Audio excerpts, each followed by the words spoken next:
1 kilogram at 1 centimeter. That is the main highlight of this laptop, the Zenbook S13 OLED UX5304. ASUS told us that they did a lot of trimming to achieve this, but this indeed affected a lot of different aspects as well.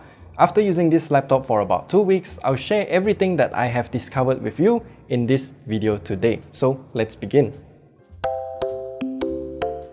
Alright, so let's get one thing clear. This laptop isn't exactly 1 kilogram in weight or 1 centimeter in thickness. We weighed and measured the laptop and the truth is, it's about 1045 grams and also 11 millimeters thick, which is 1.1 centimeters. I mean, the reason why that I don't sound surprised here is because ASUS already told us and clarified this to us, so I appreciate their honesty in that regard. Just that it looks a lot nicer in the marketing material, so they just rounded off the numbers. To achieve this weight and thinness, ASUS didn't magically just found a way to drastically make the laptop thinner and lighter. They had to re-engineer a lot of the existing parts and shave millimeters off of each part to achieve this cumulative estimated 1 centimeter thickness without any compromises. We'll get into that later as well. For example, the entire lid, including the display, is now thinner than before, but ASUS still managed to pack in a magnificent 13.3-inch OLED screen with a resolution of 2880 by 1800 pixels at 16 by 10 aspect ratio and 60Hz refresh rate. And the color accuracy of this OLED display is astonishingly high. Our color meter reports about 100% across all 3 color gamuts, and the maximum delta E is only at around 2.27, and I would say that is actually super impressive. The maximum brightness though is a bit low, as our color meter only reports at around 370 nits. This could be an issue if you want to use this laptop outdoors, especially during a bright sunny day. And ASUS also managed to fit in the Windows Hello facial recognition as well. And this laptop does have a custom boot animation that I have not seen on any other ASUS laptops so far.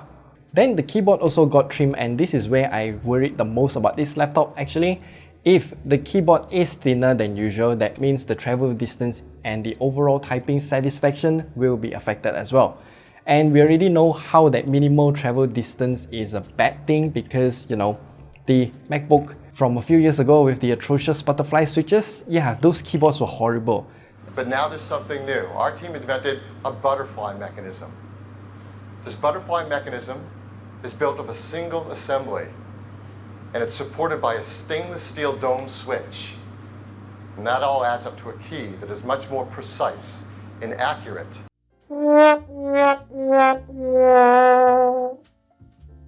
Thankfully, while the keyboard on the ASUS Zenbook S13 OLED reminded us of the butterfly switch, this is so much better actually.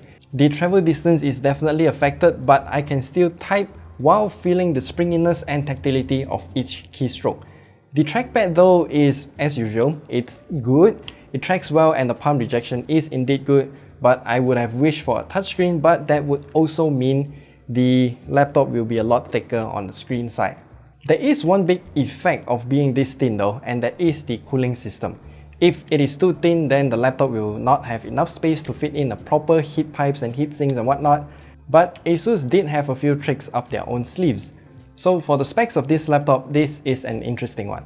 The variant that we have here is running the Intel Core i5-1335U, Intel Iris Xe integrated graphics, 16 gigs of DDR5 RAM at 5200 MHz, and comes with 512 gigs of SSD as well. I'll just show you the entire gaming performance here first. So I tried Genshin Impact at the lowest graphical quality preset, and it can't really go beyond 30 FPS, and that is to be expected since we are going to strain the Iris Xe graphics quite hard with its native resolution of 2880 by 1800 pixels.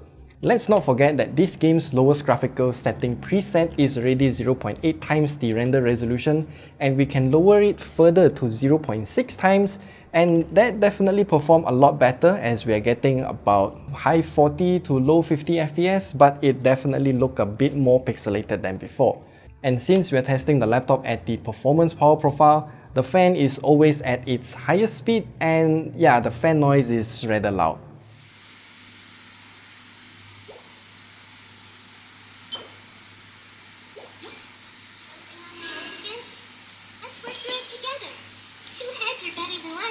But that is not all. I really don't know how to proceed because you will need to know a few things at the same time to understand this laptop and how it behaves. So let's continue with the power draw first. One of the biggest marketing point of this laptop is that it is able to go up to 20 watts of sustained power or something like that. But can it actually sustain 20 watts of power? Well, not quite. From Genshin Impact, we can see that the temperature is easily hitting 90 degrees Celsius and it's really thermal throttling. The maximum sustained power draw though that we have recorded is at around 17 watts, which is still 2 watts higher than the nominal 15 watts of this Intel Core i5-1335U. With that said, we'll now talk about the cooling system in this laptop. Since this laptop is so thin, ASUS managed to stuff in 2 fans in this laptop. Yes, one on each side, but they are asymmetrical. This is why when we play games and the laptop starts to heat up, only the right side of the keyboard is warm to the touch. Our thermal camera is also able to show the thermal difference between the 2 sides of the laptop as well. Honestly, I do think that this double fan design is the right thing to do, but that is not all. This laptop also has the ErgoLift hinge, and this hinge will lift up the laptop by quite a lot actually, and that also helps in 2 things. Number 1, ergonomics of typing, and number 2, the air intake capability of the 2 fans below the laptop. And hey, I should also mention that this laptop has a very smooth hinge and can be opened by 1 single finger. That's neat, I guess. And since we already have the laptop disassembled, we can see that nothing is upgradable or swappable except for the M.2 SSD. I truly appreciate ASUS not soldering that to the motherboard, honestly. And the battery is also actually affected by its thinness. So this laptop is using a 4-cell battery laid flat and is wired together to accumulatively produce a 63 watt-hour battery. It can last for about 7 hours for my use case when I set it to the silent power profile, stream music through Spotify, browse the web while typing the script for some of our other videos, and also doing some research and fact-checking at the same time. So I guess that's pretty good.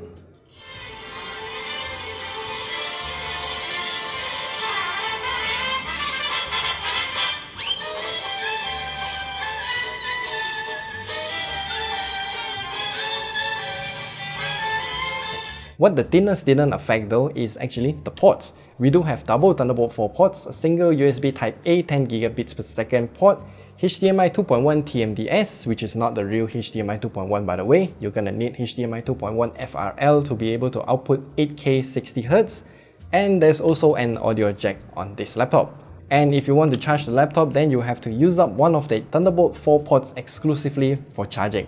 Now, ASUS did include a 65 watts charger for this laptop inside the box, but I ended up not using that at all because I have my own Ugreen 140 watts gun charger this time, and it is able to handle this laptop plus a few more devices with no issues at all. I also tried gaming using the included 65 watts charger and also our Ugreen charger, and the performance is the same, so that's good. That means I can put the included charger inside my bag and use it as an emergency backup. All of this is packed within a beautiful laptop chassis. We have it in the basalt grey color, and that is created using a special plasma ceramic aluminium process, and whatever the heck that means, I just think that this laptop is absolutely fantastic to look and very nice to touch as well. The new ASUS logo broke up the monotonous color and it looks very tasteful actually. This laptop is also available in the Ponder Blue color, but that won't have the plasma ceramic aluminium infusion though. ASUS also said that this laptop is made with sustainability in mind, and even the box is made entirely out of cardboard, including the handle. Inside the box, we also have these 2 angled pieces, and you can turn it into a laptop stand if you want to. Since ASUS gave you 2 of them, you can put one at home and another one in the office, I guess. And so finally, the price of this laptop is at 4,999 ringgit.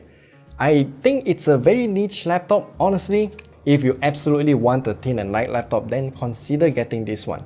Its beautiful screen and actually good performance makes it a fantastic laptop to bring along with our travels. It also has another variant which is priced at 5,999 ringgit with an upgraded processor to the Intel Core i7-1355U with double the storage at 1 TB. I'm not sure how's the cooling performance gonna be because, you know, by looking at the Intel Arc webpage, the Intel Core i7-1355U does have a few more megahertz on the CPU side and more execution units on the Iris Xe graphics.